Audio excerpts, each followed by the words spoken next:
Dar al inicio de la clase que corresponde para el día de hoy.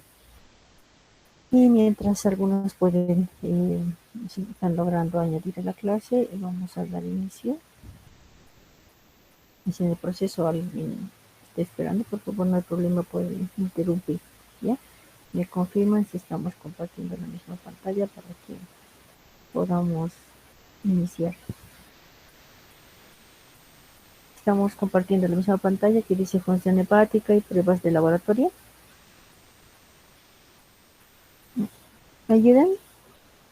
Sí, doctora, se ve la Sí, pantalla. doctora, se ve. Se ve la pantalla. Sí, Bien, doctora, se ve. vamos a verificar si alguien más quiere ingresar.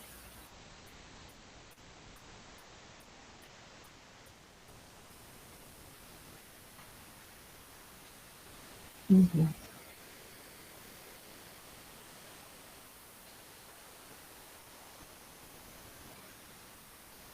La clase no es larga, es cortita, está de acuerdo al programa que tenemos que abordar ahora, metabolismo de lípidos, hablando específicamente de lo que es el perfil lipídico, pero también está otros dentro de aquello, lo hemos contemplado, al metabolismo de carbohidratos, ¿sí?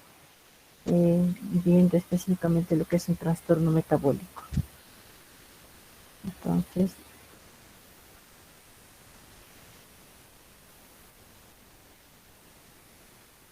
empezamos. En este rote estamos viendo lo que es la función hepática, y dentro de ello sabemos que el hígado cumple diversas funciones.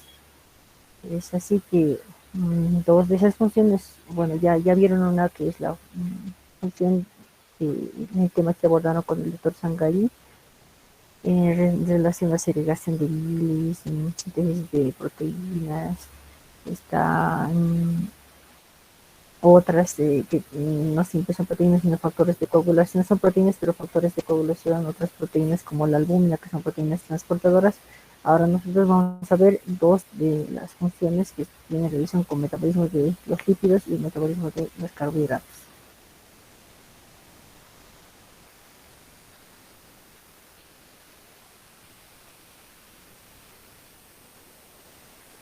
Bien, entonces, recordando un poco, porque usted decía también, y considero que ya lo han visto con el doctor Sangalli, y en el proceso también en el proceso también que están desarrollando en las prácticas, están viendo estos detalles también en relación a una evaluación importante que tiene que realizarse tomando en cuenta como un órgano muy noble al hígado, ¿no?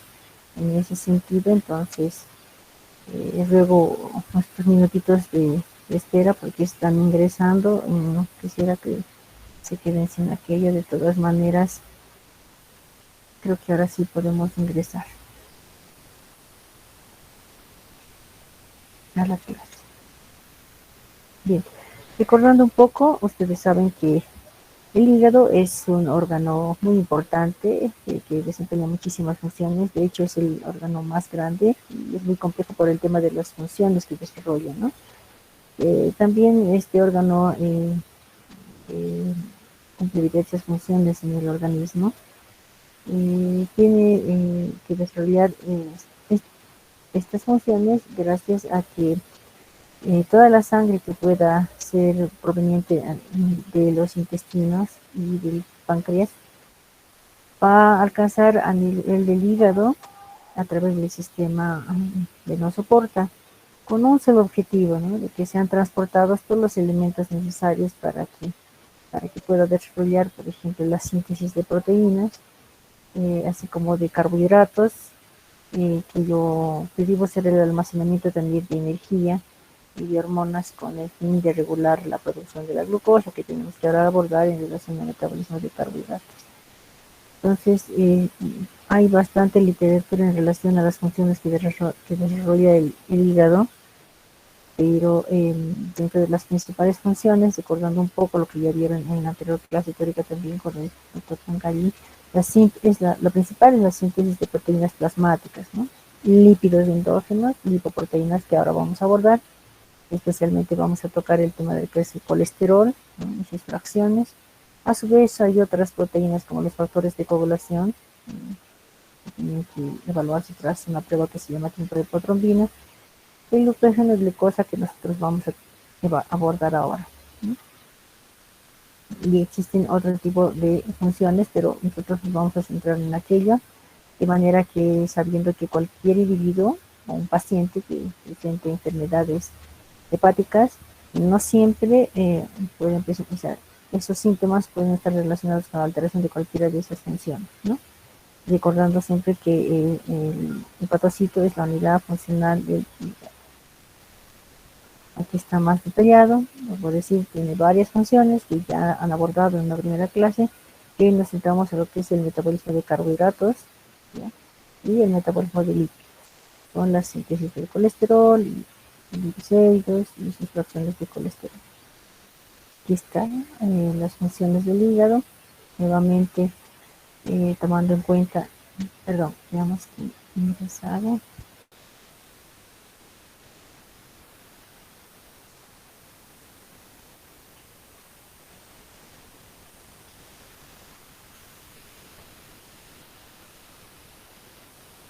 Bien, entonces recordando un poco que cuando hablamos de metabolismo de lípidos, vamos a tener que abordar lo que es el síntesis del colesterol, la producción de los triglicéridos, y si nosotros tomamos en cuenta también en la síntesis de proteínas, como están las lipoproteínas, que serían parte de la evaluación del perfil lipídico, que ahora vamos a ver junto con el colesterol.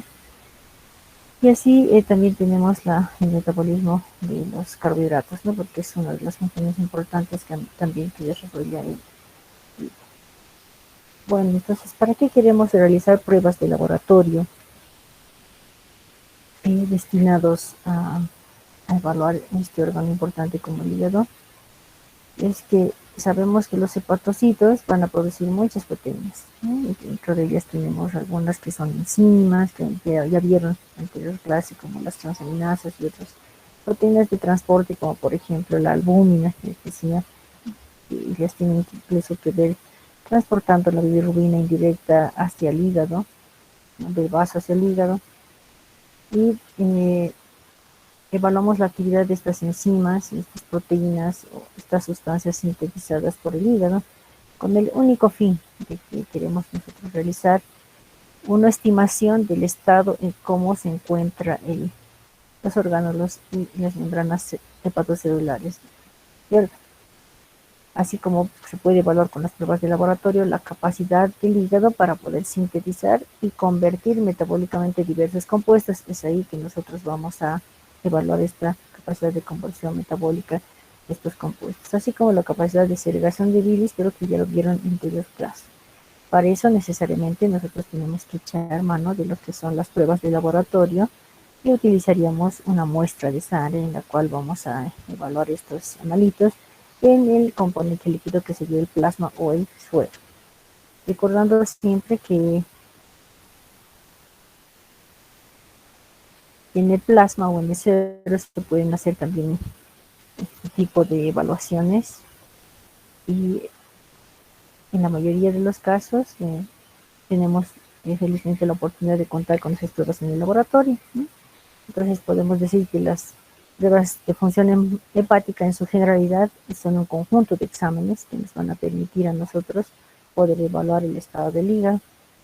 Y también es bueno recordar de que muchos de esos exámenes pueden estar alterados en relación al valor de diferencia, pero con otro tipo de problemas diferentes a enfermedades hepatocelulares, ¿no?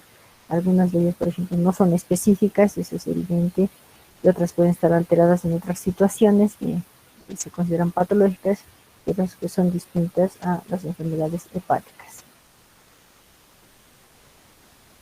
Perdón, todavía están ingresando algunos de sus compañeros. Bien, entonces es importante tomar en cuenta todas las pruebas de laboratorio que ofrece el servicio con el fin de evaluar en relación a las funciones que desarrolla este órgano. Entonces, cuando nosotros hablamos de lo que es metabolismo de lípidos, definitivamente nosotros tenemos que hacer una estimación de estos lípidos a nivel plasmático o a nivel sérico, ¿ya? Dentro del perfil lipídico, en realidad el perfil lipídico es un conjunto de pruebas que nos van a permitir a nosotros evaluar riesgo cardiovascular, ¿no? Este perfil lipídico es uno, porque existen otras pruebas más, ¿no? Pero como esto estamos evaluando ahora las funciones del hígado, pues lo tomamos en cuenta dentro de aquel al perfil lipídico, donde está el colesterol, el HDL colesterol, que sería la lipoproteína de alta densidad, es una de las fracciones del colesterol, la LDL, que sería la lipoproteína de baja densidad, que también es una fracción del colesterol, y estaría el VLDL, que sería una lipoproteína de muy baja densidad, y que estaría dentro del grupo como una de las fracciones del colesterol. Y las otras que serían los triglicéridos, ¿no? Entonces, a fin de que lo podamos completar, podemos poner acá el VLDL,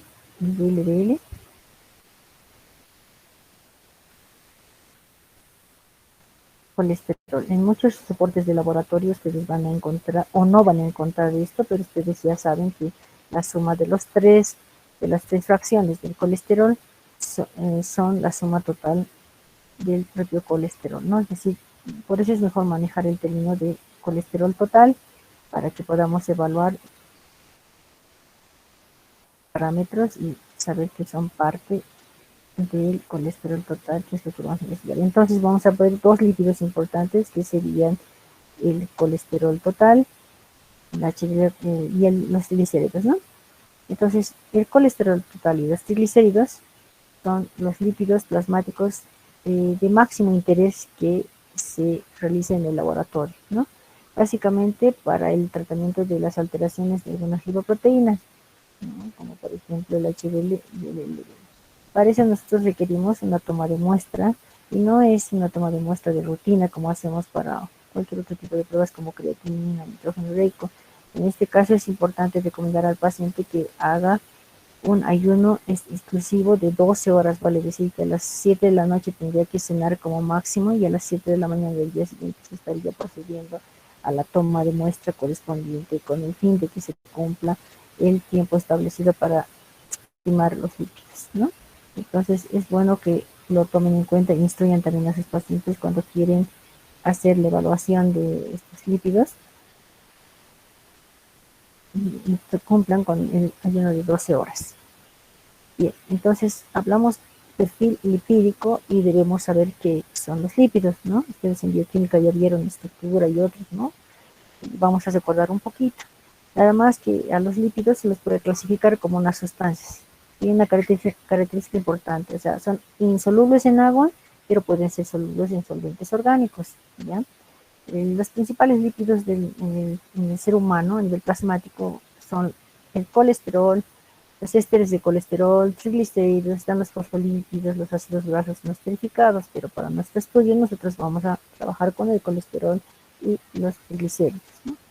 Estos lípidos como tal, por esta característica de su insolubilidad en agua, pero su solvencia, digo, su solubilidad en solventes orgánicos, esta característica hace que lamentablemente los lípidos tengan, no hay otra manera que a nivel plasmático ser transportados gracias a lipoproteínas, ¿no? Entonces estas lipoproteínas tienen una característica, están constituidas por una fracción, es un núcleo lipídico hidrófobo, un fosfolípido hidrófilo y una superficie proteica, ¿no? Entonces, esa característica las tienen las lipoproteínas, o sea, todos los lípidos se van a transportar gracias a los lipoproteínas. Entonces, existen lípidos que son de origen exógeno, como también pueden ser de origen endógeno, y estos van a ser transportados hacia diversos tejidos u órganos con el fin de poder generar almacenamiento o pueden ser utilizados como fuente de energía y de esa manera poder convertirse ya en productos especializados como por ejemplo ácidos biliares, las hormonas esteroideas que mencionábamos. Sin embargo, debido a su insolubilidad en agua, es que se transporta en el plasma no, de otra manera gracias a las lipoproteínas, porque si no su transporte en medio acuoso sería completamente difícil, por el que necesariamente tenemos que utilizar como medio de transporte a las lipoproteínas. ¿ya?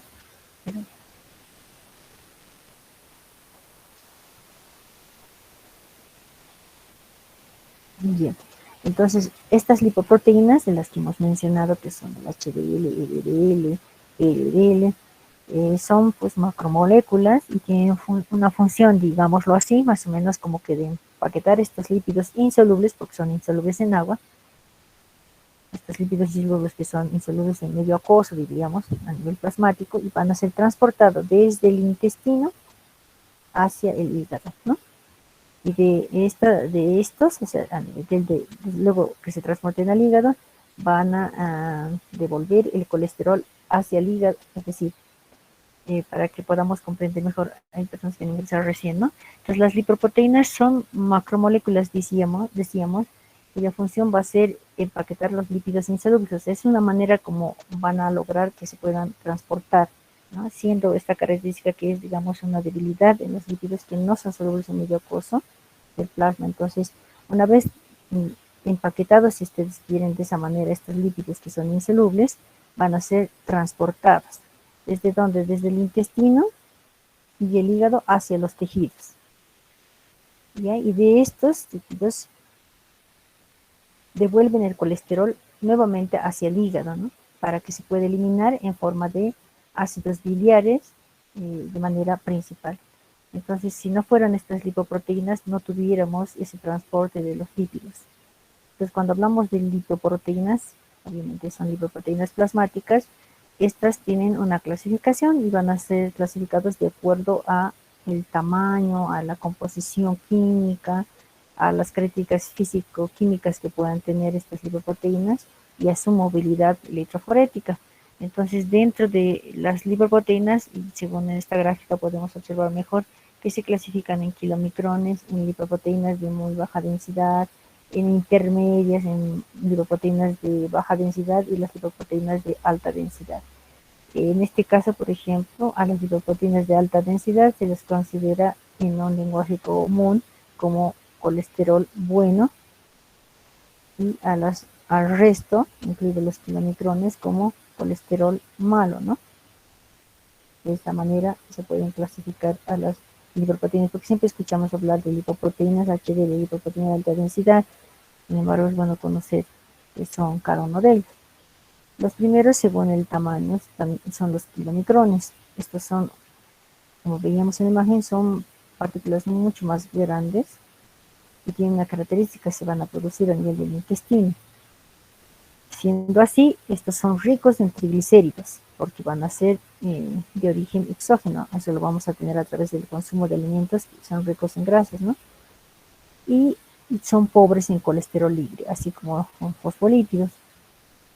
Y solamente tienen una pequeña cantidad de proteínas, o sea, 1 a 2%.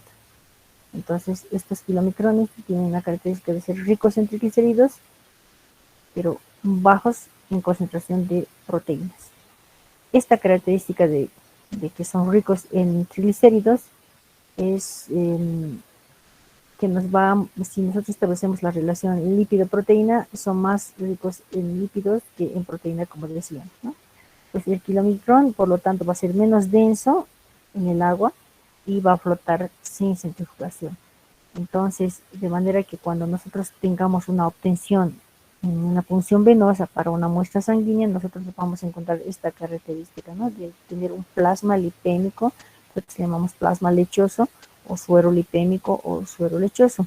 Pues, ¿cuál es la diferencia entre plasma y suero? Simplemente que cuando se toma una muestra de sangre, nosotros obtenemos una muestra de sangre venosa y lo podemos dispensar en un tubo ensayo y al momento de entre 5 a 12 minutos más o menos, que es el tiempo de coagulación, se va a producir todo el proceso de la cascada de coagulación, de manera que separando gracias a una centrifugadora por gravedad, nosotros obtenemos componentes celulares y obtenemos un componente líquido que sería el plasma. Normalmente deberíamos encontrar así, ¿no? Este es el plasma, o puede ser suero. Suero cuando no se obtiene con anticoagulante y plasma cuando sí se obtiene con anticoagulante. Pero además tenemos otra característica, que en el suero puede existir todo menos factores de coagulación. En cambio, en el plasma existe todo, además factores de coagulación. que son importantes a la hora, digamos, de evaluar la función hepática, ¿no? En su capacidad de síntesis de factores de coagulación, como, digamos, adición. Entonces, los kilomicrones fácilmente se pueden observar, nos damos cuenta al momento de la centrifugación y ya sabemos que estos pacientes tienen altas concentraciones de lípidos, ¿no? Ideal es que encontremos así, pero a veces tenemos este tipo de cerdos donde el perfil lipídico se ve alterado. Entonces ahora vamos a hablar del resto de las lipoproteínas, al kilomicrón hemos tomado en cuenta como el más de mayor tamaño, ¿no? Entonces al VLDL nosotros conocemos como lipoproteína de muy baja densidad. Esto también, estas son partículas, son más pequeñas que los micrones, pero también se caracterizan porque son ricos en triglicéridos, ¿no? O sea, un lípido. Aunque en menor grado, eso es evidente por el mismo tamaño, ¿no? Y la relación que tienen entre, siempre estimamos una proporción de lípido-proteína es más bajo. Por lo tanto, esta su característica física va a hacer que floten a una densidad un poquito más alta, ¿no? Las partículas son grandes para dispersar la luz y cuando hay una cantidad excesiva de LDL, de esta lipoproteína en el plasma, se enturbia, ¿no? Se vuelve turbio también. Nos encontramos plasmas turbios cuando son ricos en LDL. Ahora hablamos del HDL.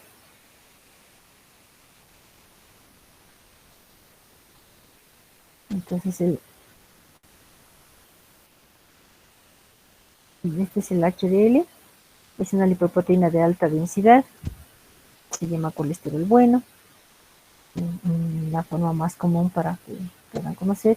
Este HDL es una partícula pequeña, consta de 50% más o menos aproximadamente de proteína, y esta característica le hace considerar como colesterol bueno porque tiene más proteína que lípidos, y miren, solamente es un 20% de colesterol, un 30% de fosfolípidos y solo índices, o sea, pequeñas concentraciones de triglicéridos. Por lo tanto, su determinación en el laboratorio es muy importante. En otros tipos de exámenes pueden separarse incluso las subclases que tienen, ¿no? HDL2, HDL3, que obviamente van a variar por su tamaño, pero eso ya es otra investigación. Nosotros solamente vamos a ver lo que es las lipoproteínas, en este caso parte del perfil lipídico como lipoproteínas de alta densidad.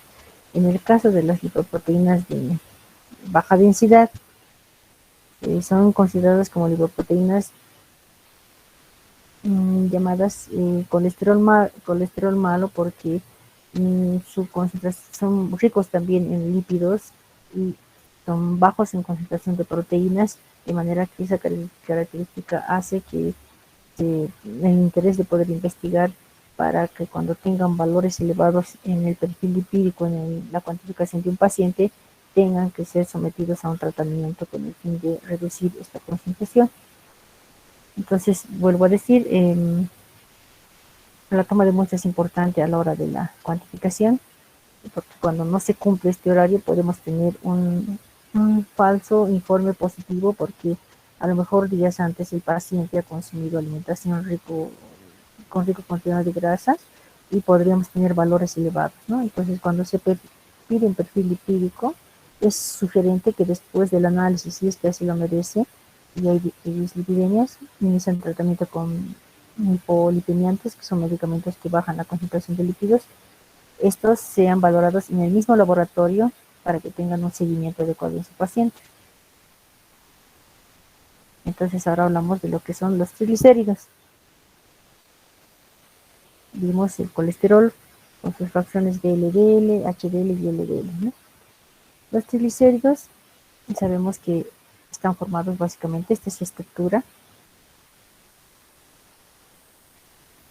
y son ácidos grasos de cadena larga y están presentes 3 ácidos grasos diferentes, por eso triglicéridos o triacilglicerol también. Es importante porque constituyen alrededor del 25% del tejido adiposo, que es la forma principal como se almacena en los lípidos en el ser humano, y su transporte también lo va a hacer en el plasma gracias a las lipoproteínas, en este caso los kilomicrones y la lipoproteína de muy baja densidad. Sin embargo, también pueden realizarse pequeñas cantidades gracias a la lipoproteína de baja densidad y la de alta densidad, ¿no? Entonces, estudiamos nosotros los lípidos, en este caso los triglicéridos, porque su principal función es transportar energía hasta los órganos del depósito. Entonces va a constituir uno de los factores de riesgo cardiovascular cuando sobre todo exceda los 500 miligramos de cilitro, e incluso tendría la posibilidad del paciente de poder desarrollar fácilmente una pancreatitis, ¿no? Por supuesto que existen otros factores de riesgo en la persona para que un perfil lipídico pueda verse alterado. Sería el primero la hipercolesterolemia, la hipertensión arterial, un paciente con diabetes mellitus, o pacientes que consumen bastante o fuman bastante. Sin embargo, un aumento de los triglicéridos también se constituye en otro de los factores de riesgo cardiovascular. El 80% de los triglicéridos van a ser transportados gracias a las lipoproteínas de muy baja densidad, ¿sí? Y un porcentaje menor por las lipoproteínas de baja densidad. Esta es de muy baja densidad, la VLDL, y la LDL sería de baja densidad. ¿Cuál es el valor de diferencia en el plasma? En el plasma nosotros tenemos un valor de diferencia, depende mucho de la literatura, pero tiene relación. Algunos van a reportar entre 10 a 160 miligramos, otros 40 a 150 miligramos. Más o menos fluctúa en ese porcentaje los valores de diferencia de los triglicéridos. Ahora, según recomendaciones de instituciones que se ocupan de hacer la vigilancia de estas patologías, evitar los riesgos, o sea, hacer vigilancia del riesgo cardiovascular para que el paciente no tenga problemas, ¿no? de accidentes. En ese sentido, recomiendan que se tome en cuenta a los triglicéridos como un dato ideal que sea menor de 150 miligramos de cilitro. Por lo tanto, por encima de esto yo voy a considerar hipertrigliceridemia, ¿no? Que sería un factor de riesgo. Si el valor está entre 150 más o menos a 199 miligramos de cilitro, ya es un dato dudoso que nos tendría que preocupar en relación a problemas de riesgo cardiovascular. Y ya es un dato, digamos, alto, de preocupación alta, cuando encontremos 200 a 499 miligramos de cilitro. Y lo llamaríamos muy alto cuando el nivel de triglicéridos sobrepase los 500 miligramos de cilitro, ¿no? Es importante considerar estos patrones, pero por supuesto que podrían variar según el protocolo de la institución, pero fluctúan en estos valores aproximados, ¿no? Considerar de franco riesgo cuando reportamos más de 500 miligramos de cilitro, como les decía, que fácilmente el paciente puede hacer un compromiso en el pancreático, es decir, una pancreatitis. ¿Por qué nosotros investigamos? O sea, tenemos que cuantificar en el laboratorio los valores de triglicéridos a nivel de sangre, porque les decía, ¿no? Y es bueno que lo tomen en cuenta porque se constituye en un factor de riesgo importante también, si bien no uno de los primeros en relación, en comparación al colesterol, una hipercolesterolemia, sí se constituye un factor de riesgo. Más aún cuando nosotros queremos ver la posibilidad de que podría desarrollar enfermedades coronarias. Más o menos 50% de los lípidos, podríamos decir nosotros que el aumento de los triglicéridos puede generar lesiones a nivel o sea, lesiones ateromatosas en las arterias coronarias, ¿no? Entonces es importante su valoración también de esta concentración de triglicéridos en sangre.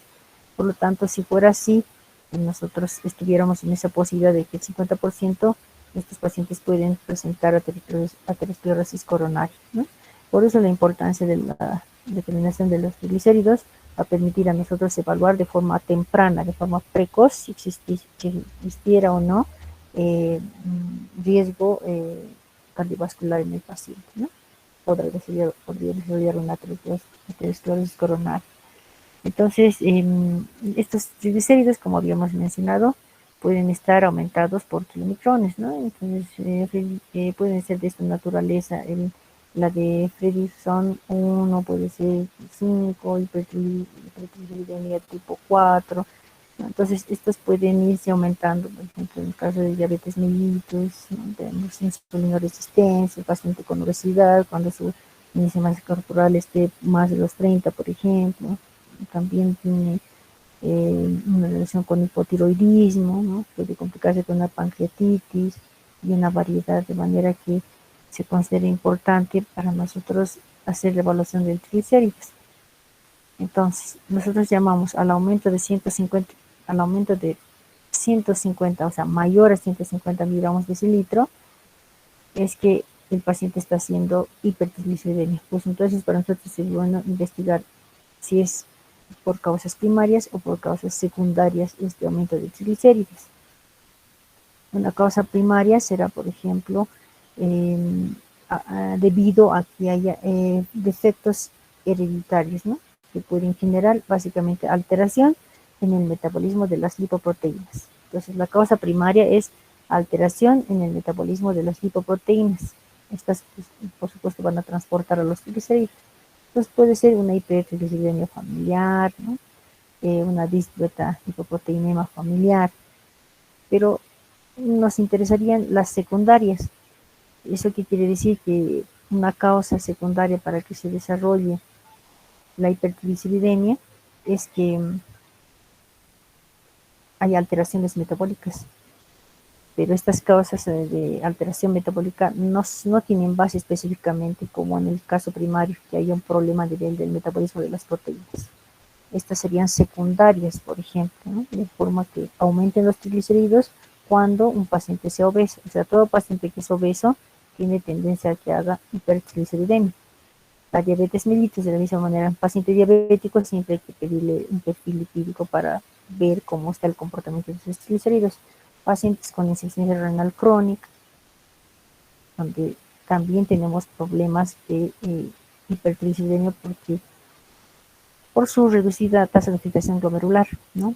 Entonces, pacientes que consumen excesivamente el alcohol y otro tipo de fármacos, otro tipo de medicamentos que puedan generar un aumento de esta hipertrigliceridemia, ¿no? Entonces, nosotros nos interesaría buscar estas causas, ¿no? En pacientes que presentan obesidad, diabetes mellitus, en casos de pacientes de insuficiencia renal crónica. Por eso todo paciente con esta patología de insuficiencia renal crónica se evalúa de manera periódica su perfil lipídico, ¿no? Colesterol, triglicéridos, en este caso hablando de triglicéridos.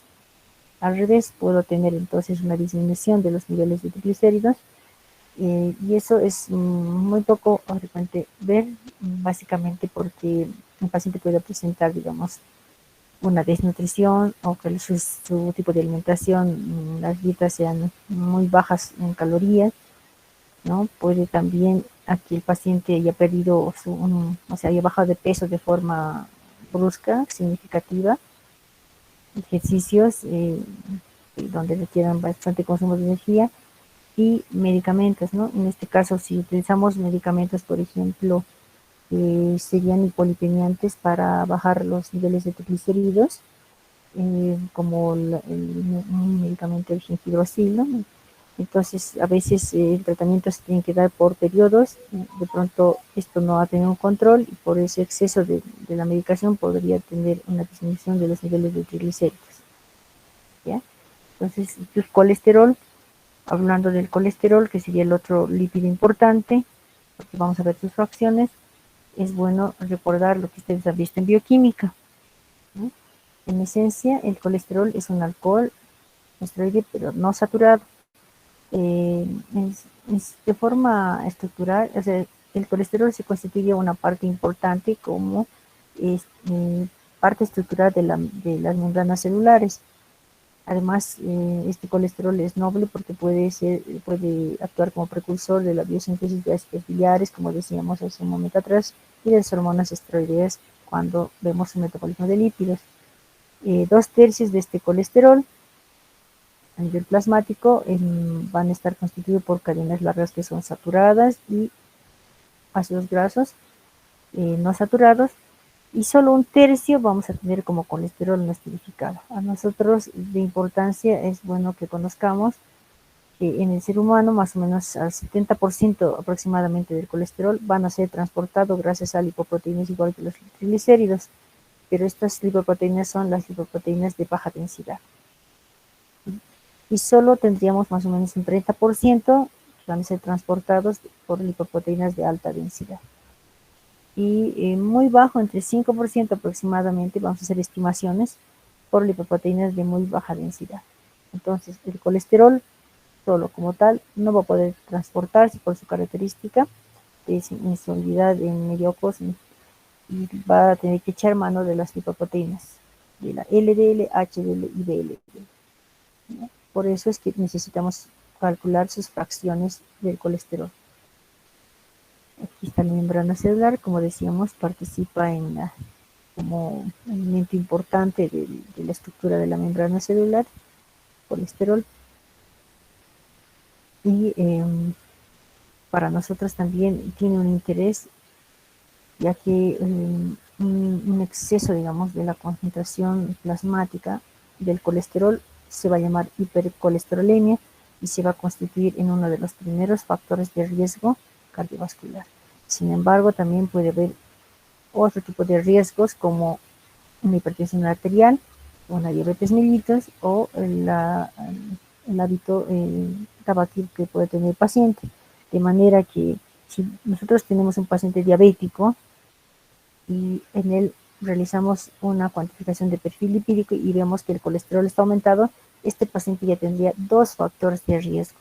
Y si es que además tiene una hipertrigliceridemia, tendría tres factores de riesgo, de manera que sí habría problemas para desarrollar patologías de riesgo, o sea, patologías cardiovasculares, ¿no? Entonces, nuevamente podemos recordar que el colesterol se transporta gracias al LDL, puede hacerlo también gracias al HDL, el VDL en pequeñas concentraciones. Entonces, ¿cuál sería la utilidad diagnóstica para nosotros cuando queremos cuantificar los niveles de colesterol en un paciente?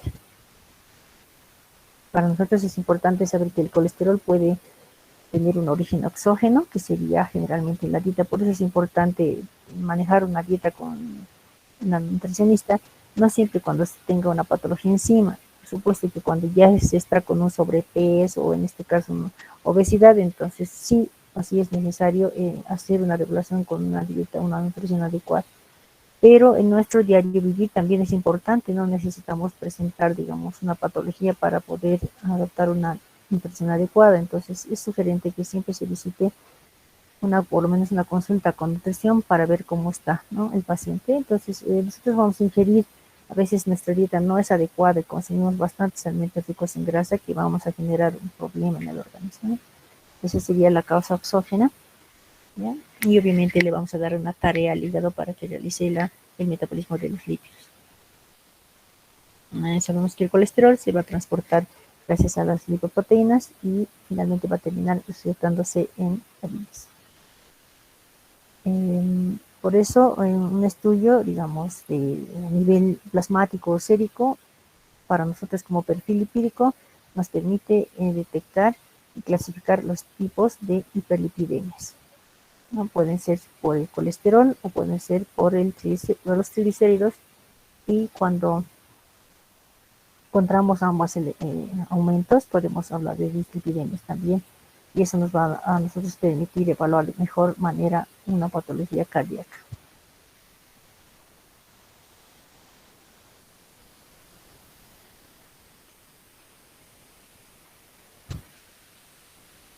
Perdón.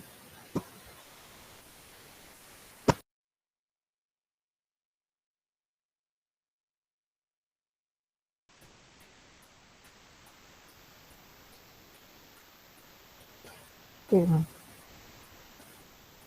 Bueno, entonces,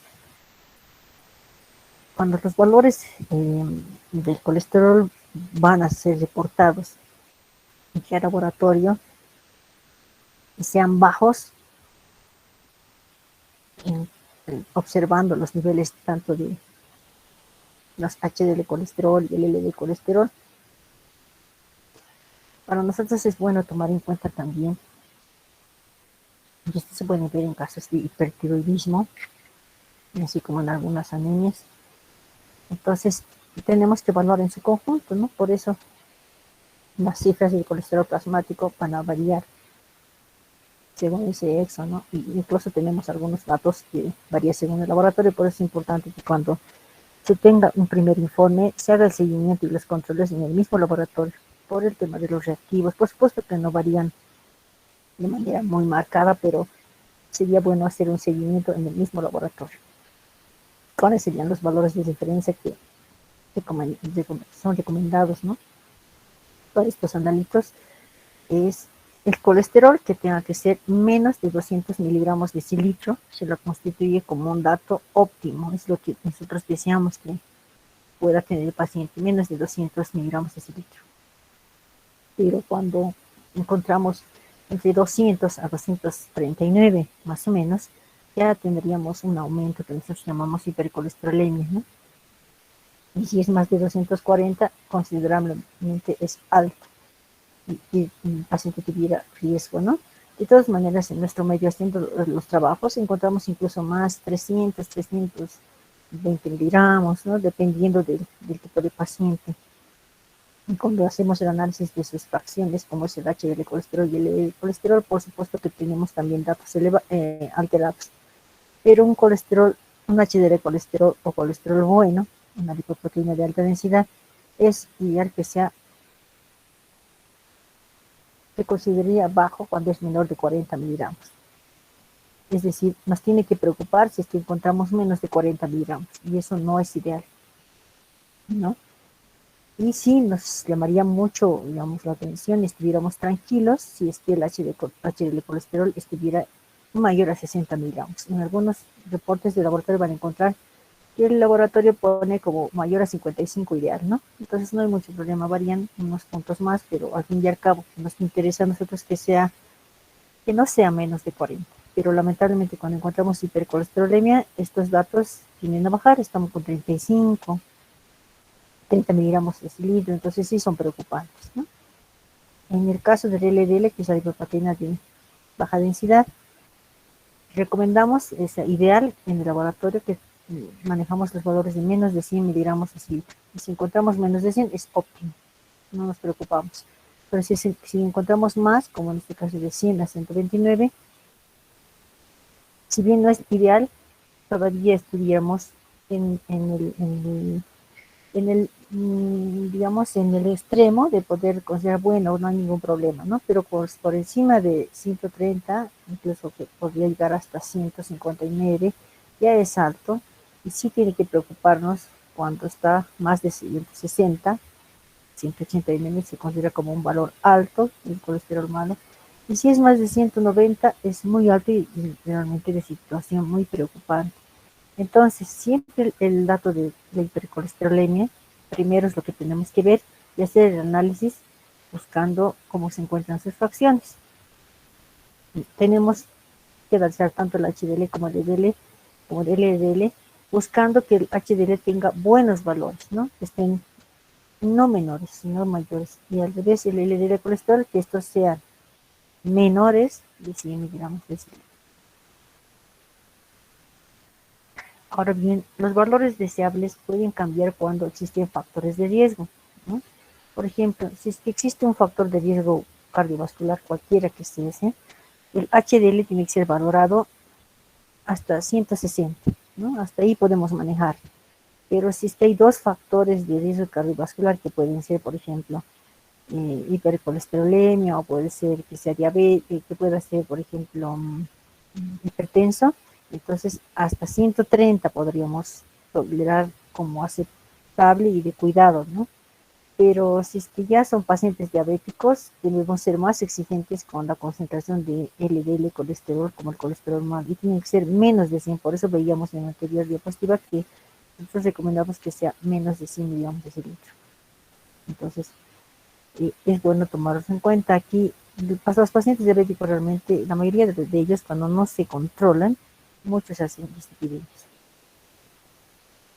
Ahora, si ya tenemos a un paciente con una enfermedad cardiovascular establecida, entonces la exigencia para evaluar el LDL es mucho mayor, por lo tanto tiene que ser menos de 100 miligramos, estamos hablando de menos de 70 miligramos de litro. Entonces, por eso, por nosotros estos valores deseables siempre se tienen que trabajar. Cuando hablamos del LDL, tomando en cuenta los factores de riesgo. No se puede evaluar a un paciente que tenga un solo factor de riesgo o que tenga dos o que ya tenga patologías determinadas de enfermedad cardiovascular o simplemente sean pacientes diabéticos que ya tienen un trastorno metabólico además, ¿no? Tenemos cifras menores de 40 miligramos de HDL hablando del colesterol bueno. Esto para los varones. Y para las mujeres 50 miligramos de litro se constituyen en factor de riesgo cardiovascular. O sea, cuando evalúen ustedes su perfil lipídico, encuentran su paciente es masculino y si es menos de 40 ya tuvieran riesgo cardiovascular como primera observación. Y si es mujer, tendría que ser menor a 150 ya para podernos preocupar, ¿no? Las causas de la hipercolesterolemia pueden ser fisiológicas y pueden ser patológicas. Dentro de las patológicas están de orden primario, pueden ser secundarias, ¿no? Fisiológicas que se puede ver durante el embarazo, durante el periodo, ¿no? Una vez que ha tenido ya su producto la mamá, o puede ser también ya en edad avanzada, en personas ya de la tercera edad.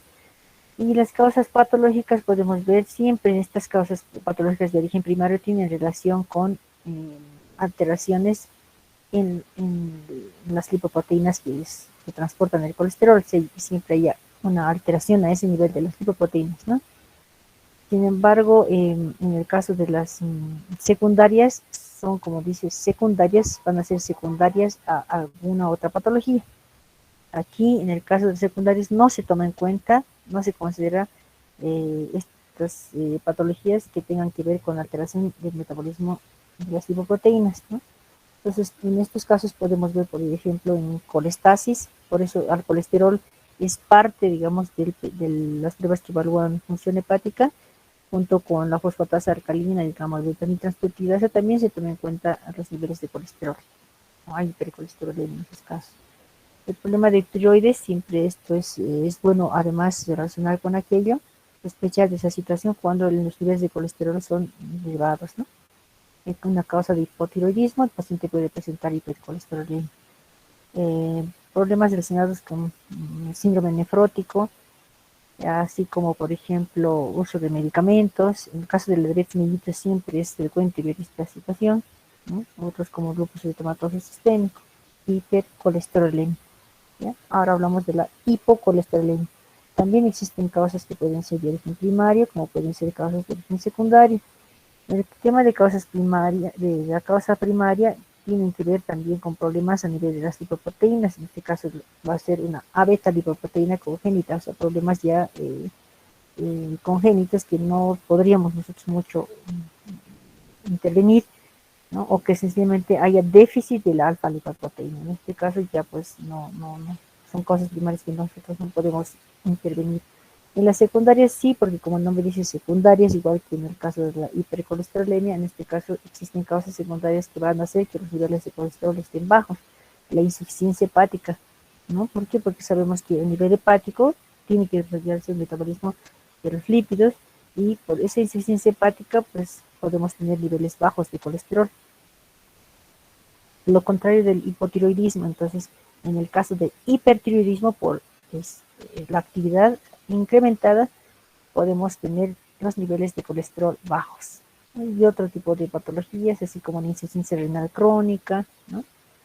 Tratamiento de pacientes con medicamentos como corticoides, harían que los niveles de colesterol estén disminuidos. Ahora bien, recordando siempre que el descenso del HDL colesterol, que es el colesterol bueno, menor a 40 en el varón y menor a 50 en la mujer, ya se constituye un factor de riesgo cardiovascular. Entonces, bueno, tomarlo en cuenta. Causas primarias también, como por ejemplo la hipertrigliceridemia familiar, ¿no? Puede ser las secundarias con enfermedades de origen crítico, pacientes obesos, que tengan otro factor de riesgo como el sedentarismo, que fumen, que sean pacientes diabéticos, que presenten problemas de tiroides, ya sea hipo o hipertiroidismo, ¿no? O hepatopatías agudas también. todo esto va a hacer que podamos tener niveles alterados de los lípidos, ¿no? Entonces, para poder resumir, podemos decir que es importante evaluar el perfil lipídico como una de las pruebas de laboratorio en su conjunto que evalúa el metabolismo de lípidos. ¿Con qué fin? Habíamos dicho que el perfil lipídico nos va a orientar bastante a ver si nuestro paciente podría tener la posibilidad de desarrollar, o sea, de tener un riesgo cardiovascular y desarrollar una enfermedad a nivel cardiovascular también. Entonces, la recomendación que se les da es que a la obtención de la toma de muestra no se olviden, deben presentar ayuno de 12 horas, ¿sí? En algunos incluso son estrictos y les recomiendan una dieta de 3 días, pero ahora es un poco complicado porque la mayoría de la alimentación es la gente consume de la calle, ¿no? Entonces, no siempre lo realiza en su entorno familiar, entonces, pero sí les recomendamos a que puedan cumplir ese ayuno de 12 horas, que sí es un requisito previo para la toma de muestra, además de que el paciente se encuentre completamente en un descanso de 10 minutos por lo menos y no esté agitado, preocupado a veces por el retraso o estresado, ¿no? Porque eso también genera datos que no son adecuados en el deporte y que generarían confusión. Eso, recordándoles siempre que la interpretación tiene que ver mucho, tanto el HDL como el LDL, el mismo colesterol y los triglicéridos, con los factores de riesgo, sobre todo para el colesterol y sus fracciones. No es lo mismo evaluar el LDL como colesterol malo en pacientes con un solo factor de riesgo cardiovascular o con dos, o que sea paciente diabético o bien que sea un paciente que ya haya tenido declaradas enfermedad cardiovascular, ¿no? Ahora hablamos un poco de lo que es el metabolismo de carbohidratos, recordándoles que también es una de las funciones que desarrolla el hígado. Y el carbohidrato más estudiado es la glucosa como un monosacárido, sabiendo que las células del páncreas a nivel endocrino, porque el páncreas tiene dos funciones, una función endocrina y una función exócrina. Tomando en cuenta la función endocrina, sabemos que se secretan tres tipos de hormonas importantes que van a tener una función en la homeostasis de la glucosa, y sería la insulina como una de las hormonas, el glucagón y la somatostatina. Por supuesto que las tres son importantes y actúan de manera conjunta. La insulina tiene una función importante de la que va a ser actuando almacenando energía, o sea, almacena energía, pero va a inhibir la movilización de las reservas energéticas en los depósitos endógenos, como el hígado, por ejemplo, como la grasa en el músculo. O sea, almacena energía, pero no genera movilización de estas reservas a nivel de estos órganos. El glucagón, por el contrario, el glucagón cuando está el paciente en ayunas, va a hacer que va a favorecer las funciones catabólicas, tales como la glucogenólisis hepática, o sea, a nivel del hígado, quiero decir, y va a estimular la formación de la glucosa. Y la somatostatina es otra hormona que más bien va a actuar de forma local, va a regular tanto la liberación de la insulina, así como el glucagón por el páncreas. Eso hablando un poco del páncreas y de la función exocrina que desarrolla a nivel. Cuando hablamos del trastorno del metabolismo de hidratos de carbono, es nuestra obligación, por eso es que nosotros evaluamos con pruebas de laboratorio para evidenciar si existe o no un trastorno metabólico de los carbohidratos a nivel del hígado. Entonces, el diagnóstico del trastorno metabólico de carbohidratos se va a apoyar básicamente con la determinación de pruebas de laboratorio. Y hablamos de la primera prueba que se llama determinación de glucosa plasmática en ayunas o glucosa sérica en ayunas o simplemente glucemia en ayunas.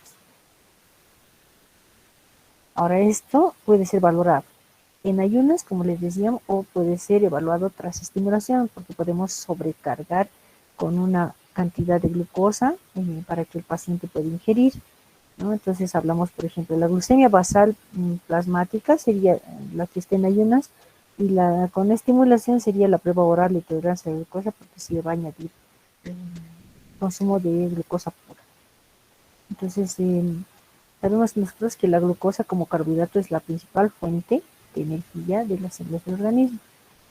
Y la insulina como hormona producida por las células pancreáticas va a facilitar la entrada de esta glucosa en las células de los tejidos, ¿no? Eso lo hace de manera fisiológica.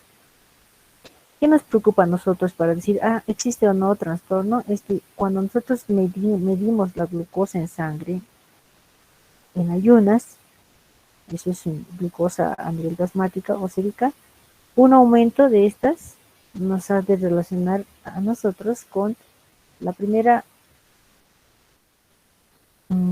evaluación que podamos hacer de que existe un problema con la insulina, ¿no? O es que no hay buena concentración de insulina, que hace que haya una hiperglucemia, un aumento, o hay una deficiencia de ella, ¿no? Entonces, en el suero plasma vamos a encontrar valores elevados de la glucosa, o sea, hiperglucemia. Siempre que encontremos nosotros hiperglucemia, primero vamos a relacionar con una de las, perdón, la redundancia, de las primeras causas que puede producir hiperglucemia sería la diabetes mellitus. Sin embargo, también no hay que descartar en las otras posibilidades. Cuando el paciente esté haciendo una pancreatitis aguda, podremos sufrir una alteración de eso por el tema de la insulina y otros.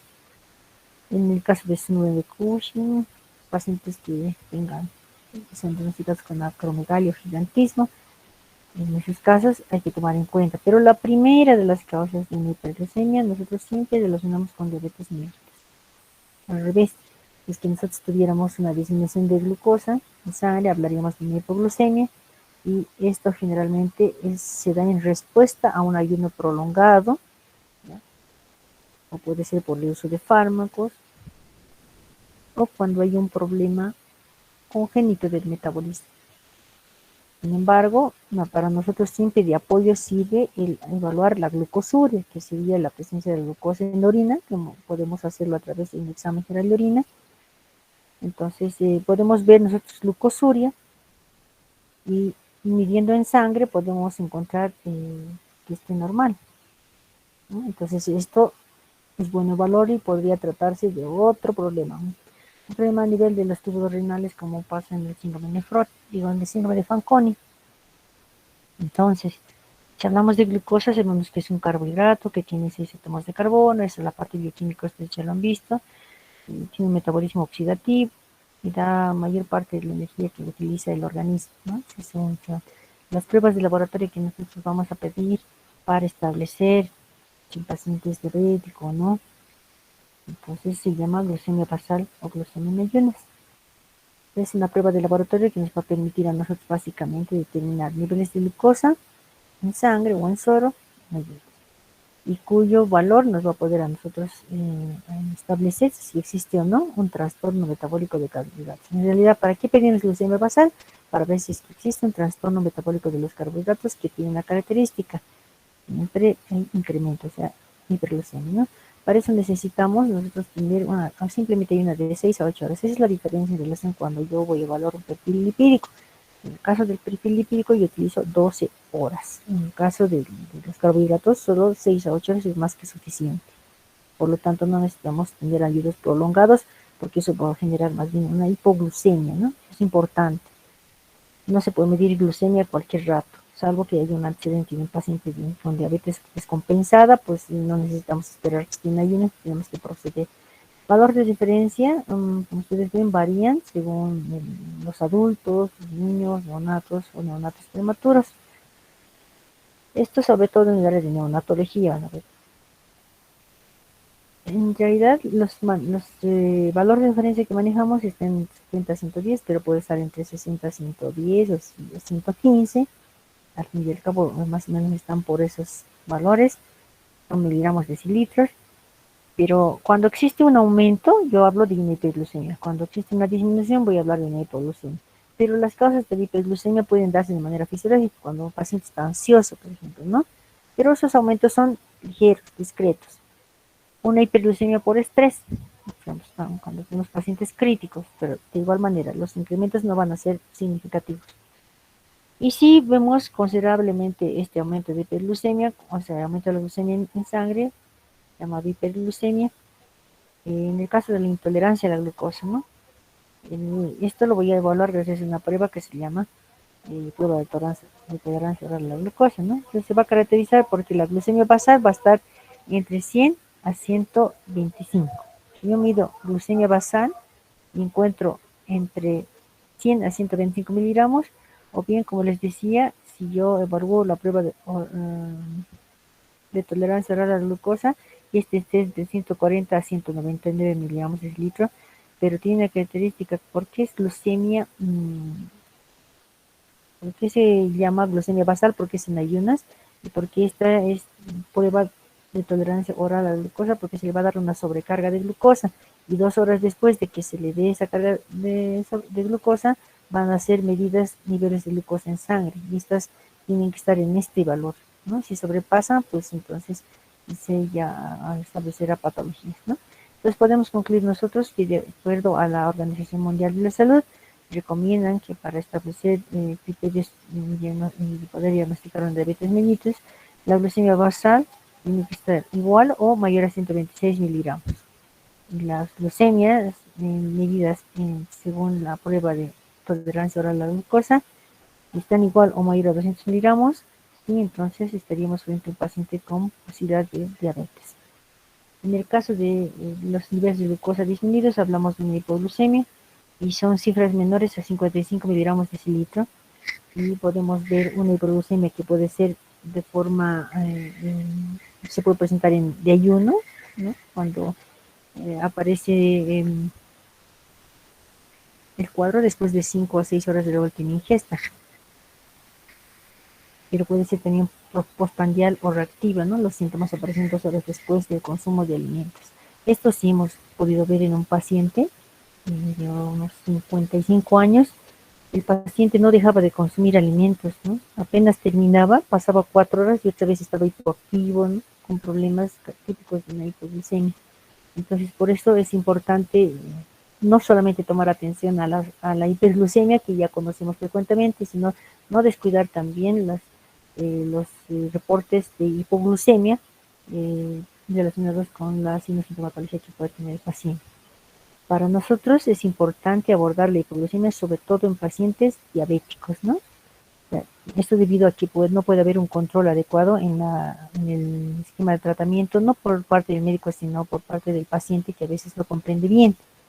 Piensa que los hipoglucemiantes puede tomar uno cada 8 horas, como tomar un paracetamol, ¿no? Entonces es bueno siempre para el tratamiento lograr la adherencia del paciente, es decir, que entienda la importancia y los riesgos si es que no cumple de manera como le indica el médico, ¿no? Entonces, de manera resumida podemos decir que la glucemia basal, no se olviden, se considera igual o mayor a 126 para establecer diabetes mellitus, lo mismo que la prueba de tolerancia a la glucosa. Es una prueba, como su nombre dice, evalúa la capacidad de tolerancia del organismo a la sobrecarga de glucosa. Esta medida a las 2 horas tiene que dar igual o mayor a 200 miligramos de litro para establecer si un paciente sea diabético o no. Entonces, si hablamos de diabetes mellitus, pues hablamos de diabetes mellitus tipo 1, podemos hablar de diabetes mellitus tipo 2. En el caso de diabetes mellitus tipo 2, porque también hay gestacional, es un trastorno del metabolismo de carbohidratos, pero se caracteriza básicamente por hiperglucemia crónica, ¿no? Es de mucho tiempo, debido a una resistencia a la insulina y deficiencia relativa en la secreción de insulina. Eso se caracteriza el tipo 2. Tenemos unos criterios con los cuales podemos diagnosticar también, no solamente con la glucemia basal o la prueba de tolerancia a la glucosa. Hablamos de la hemoglobina glucosilada, que establece si es mayor a 6.5, pues este se constituye en un método importante para poder indicar de que el paciente es sí, un paciente diabético, ¿no? Y la glucemia en ayunas, que es mayor a 126 miligramos por litro, pues también de la misma manera se establece que sea el paciente diabético. Pero hay que tomar en cuenta algo, no solamente es una medición de 126 y decir es diabético, se le tiene que volver a hacer una segunda medición y si vuelve a repetir, entonces sí, ¿no? Si los datos dan nuevamente 126, entonces sí se puede considerar. En el caso de la prueba oral o prueba de tolerancia oral a la glucosa, si esta da mayor o igual a 200 miligramos de cilitro, 2 horas después de haber sobrecargado al paciente con 75 gramos de glucosa, entonces es importante tomarlo en cuenta como intolerante, ¿no? Ahora también existen pruebas de valoración de glucemia al azar. Se toma la muestra, si es que está por encima de 200 miligramos, entonces además tendría que tener una característica de signos de sintomatología, estaríamos frente a una diabetes, ¿no? ¿Cuáles son esas signos de sintomatologías? La poliuria, la polifagia, la poliditis y la pérdida de peso. Por supuesto, ya para tener este dato no necesitaríamos tomar en ayunas, ¿no? Son pacientes que llegan al área de emergencias. Entonces, eso en relación a la glucemia basal o glucemia plasmática en ayunas. Entonces, aquí nuevamente concluimos que como segunda prueba está la prueba oral de tolerancia a la glucosa, se abrevia así, o puede ser PTGO, PTG, o una prueba de tolerancia oral a la glucosa, cualquiera de ellos. En esencia es una prueba de laboratorio que va a permitir determinar los niveles de glucosa en suero, o en sangre, o en plasma.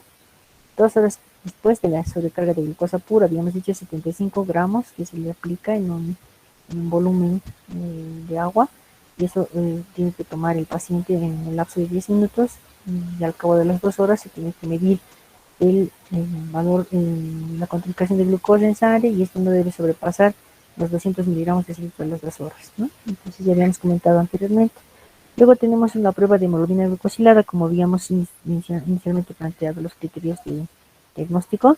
Esta prueba es muy importante, es una prueba de laboratorio que tiene muchas ventajas, es muy noble porque si se realiza en sangre entera y no necesita estar en ayunas, en cambio las otras pruebas sí. Entonces muchos pacientes, porque no disponen de tiempo a la mañana, no se hacen su control. Entonces en estos casos sí, esta prueba de hemoglobina glucosilada nos constituye una prueba de seguimiento al tratamiento del paciente diabético y tiene una ventaja, como les digo, no necesita estar en ayunas. El principio es que la glucosa como carbohidrato se va a unir a una fracción de la hemoglobina que estaría dentro del glóbulo rojo como proteína. Sabemos que los glóbulos rojos pueden tener un tiempo de vida entre 90 y 120 días. Entonces, en base a eso es el principio que logramos nosotros evaluar una medición de hemoglobina glucosilada. Nos da una información de 120 días atrás, o sea, en un año tenemos que hacer 3 valoraciones como mínimo y 4 como máximo, ¿no? No se puede pedir cada semana esta hemoglobina glucosilada. Tendría su evaluación de manera retrospectiva entre 90 a 120 días atrás, ¿no? Entonces, tomando en cuenta, tenemos estos valores, pero esto pueden encontrar ustedes con valores de referencia distintos, dependiendo de cada autor, pero hay criterios ya para poder tomar en cuenta, como les decíamos. ¿Para qué nos sirve? Para monitorizar de manera global la glucemia en el paciente diabético, para ver cómo está con su tratamiento, usando los hipoglucemiantes, con su nutrición, ¿no? Si estamos marchando bien. Entonces, si esto, por ejemplo, se altera en relación a los valores de referencia, a nosotros nos ayuda mucho para poder modificar el esquema de tratamiento, ¿no? Entonces se considera en una prueba como predictor de las complicaciones. Si esto aumenta más, entonces el paciente se va a complicar. Ahora, si se tiene valores repetitivos superiores a 7, nosotros 6,5 manejamos, entonces hay que buscar otras estrategias en el tratamiento. Por ejemplo, podemos encontrar un paciente que pueda dar 10, 11 o 12%. Sabemos que se va a complicar, entonces hay que hacer una nueva revisión de la medicación que está recibiendo, de la nutrición que está llevando adelante en su entorno familiar, ¿no? Sin embargo, antes de evaluar la hemoglobina glucosilada como tal y tomar decisión en un paciente, siempre hay que buscar las causas en las que técnicamente podrían verse afectados, que nos den reportes aumentados o que nos den reportes de laboratorio disminuidos. Por ejemplo, pueden ser aumentados cuando exista la hemoglobina fetal, ¿no? Mayor a 0,5%, en los casos de insuficiencia renal crónica, porque no se olviden que este principio va en relación al tiempo de vida de media de los glóbulos rojos, ¿no? Entonces hay que tomar en cuenta en un paciente que está recibiendo hemodiálisis por insuficiencia renal crónica, ya sea con o sin hemodiálisis. Anemia ferropénica, si este paciente está desarrollando anemia ferropénica, puede tener de pronto valores aumentados, ¿no? O pacientes que hayan sido intervenidos en el nivel del vaso, estén optimizados, pacientes que tengan como un perfil lipídico como consecuencia de hipertrigliceridemia, un aumento de triglicéridos, pacientes que estén consumiendo alcohol, o tratamiento con medicamentos de grupo de salicilatos. Entonces, bueno, nosotros preguntamos en el momento de medir la hemoglobina glucosilada si el paciente está consumiendo alguna medicación para que los podamos reportar y puedan guiarse, ¿no? Entonces, estos serían las causas posibles en las que los niveles de hemoglobina glucosilada rebasen los 6,5%. Y disminuidos que nos pueden dar un falso informe, hemoglobinopatías, ¿no? Hemoglobina S, C o la anemia hemolítica, porque si tenemos una anemia hemolítica secundaria, alguna patología, un linfoma, por ejemplo, o al tratamiento con retrovirales de pacientes portadores de virus del VIH, entonces la hemoglobina glucosilada se volvería también afectada durante el embarazo, pacientes que estén con una hemorragia aguda, o puede ser crónica, o que estén consumiendo vitaminas, ¿no? Un exceso de consumo de vitamina C y E, la E como antioxidante. Perdón. Entonces, es más o menos lo que teníamos que ver en relación a metabolismo de carbohidratos y metabolismo de lípidos. El tema es muy amplio, sin embargo, se ha tratado de resumir con el fin de que se pueda contar con la información y ustedes puedan aplicar ya con sus pruebas de laboratorio en sus pacientes tras haber elaborado su análisis correspondiente, su examen físico y establecer una presión diagnóstica y puedan ser útiles en su favor para confirmar o descartar la patología o la impresión diagnóstica que ustedes hubieran sostenido. Si tienen alguna pregunta en relación al tema. Sí, doctora, tengo una pregunta. Para la glucosa, Sí, ¿se usa azúcar normal o hay algún otro tipo de muy formulación? buena, muy buena tu pregunta. En realidad, para el tema de la prueba oral de tolerancia a la glucosa, se utiliza glucosa pura, anhidra. Ustedes han debido alguna vez un producto farmacéutico que llega a estos establecimientos. El dextrotón tiene dextrosa. La dextrosa es lo mismo que la glucosa. Puede venir acompañada con vitamina B y vitamina C. O el glucosamín, que tiene dextrosa y tiene vitamina B. Sin embargo, ahora se dispone de glucosa pura, solo glucosa.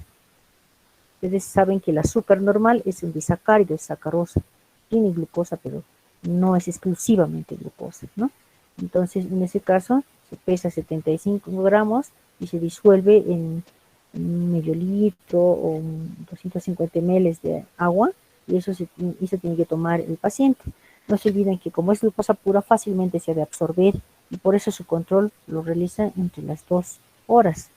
A las 8 en punto se le mide una glucosa en ayunas.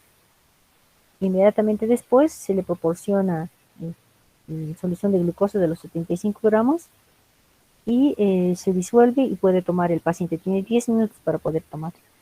Y en ese lapso, posterior después de haber ingerido la sobrecarga de glucosa, porque es nuestro objetivo, estamos sobrecargando glucosa para ver su capacidad de tolerancia o intolerancia. De esa manera establecemos un diagnóstico, ¿no? Para ver si hay trastorno metabólico o no. Entonces, a las 2 horas volvemos a tomarle una muestra de sangre y ahí vemos si es que eso da más de 200, es paciente intolerante, igual diabético, digamos. Si es que eso da menos de 200, es paciente que tolera, igual no es diabético. Es de esa manera como se tiene que hacer. ¿Ya? ¿Alguna otra pregunta? Gracias, doctora. También se realizaba la determinación de glucosa postprandial. Eso significaba que el paciente se hacía medir glucosa en ayunas y a las 2 horas se volvía a medir después de la ingesta de alimentos. En este caso son alimentos, podría haber tomado su desayuno, con lo que él acostumbra a tomar, o bien sería tras del almuerzo, ¿no? Entonces, estando en ayunas, ya no comer nada. De todas maneras, el metabolismo de los carbohidratos va a desarrollar entre las 3 y 4 horas, no necesitamos más. Pero cuando utilizamos glucosa pura es más fácil, se va a absorber más fácil, diferente a que haya consumido su desayuno. Pues a las 8 en punto se le medía la glucemia basal y después del desayuno a las 10 en punto se le controlaba su determinación de glucemia postprandial. Y eso, por supuesto, no debería pasar los 140 miligramos de igual manera, ¿no? Entonces, es más o menos así, pero al momento las pruebas que más se realizan es la glucemia basal, la prueba de tolerancia oral a la glucosa y una prueba como alternativa para seguimiento de sus pacientes, como va el tratamiento, es la hemoglobina glucosilada. Recuerden, todas las pruebas están en ayunas, excepto la hemoglobina glucosilada. no necesitamos estar en ayunas, podemos medirlo a cualquier momento y además que tiene una evaluación de forma retrospectiva entre 90 a 120 días atrás y de esa manera podemos ver el comportamiento del paciente. En cambio, la glucemia basal nos sirve para el diagnóstico, pero también para el seguimiento, pero de forma menos específica, porque solo va a evaluar del día y no así como la hemoglobina glucosilada de forma retrospectiva por el principio que tiene de glicosilación entre la glucosa con la fracción A1 de la hemoglobina. Ese proceso de glucosilación es irreversible, por lo tanto va a ser hasta que termine el tiempo de vida de glóbulo rojo, que sería entre 90 y 120 días. Ideal, como les hemos indicado, es que hagan sus controles no más de 4 veces al año. No es cada semana, por si acaso. Eso se mide cada 3 meses o 4 meses, dependiendo del tiempo de vida medio del glóbulo rojo. Bien, entonces si no hay más preguntas, vamos a concluir. Gracias por la tolerancia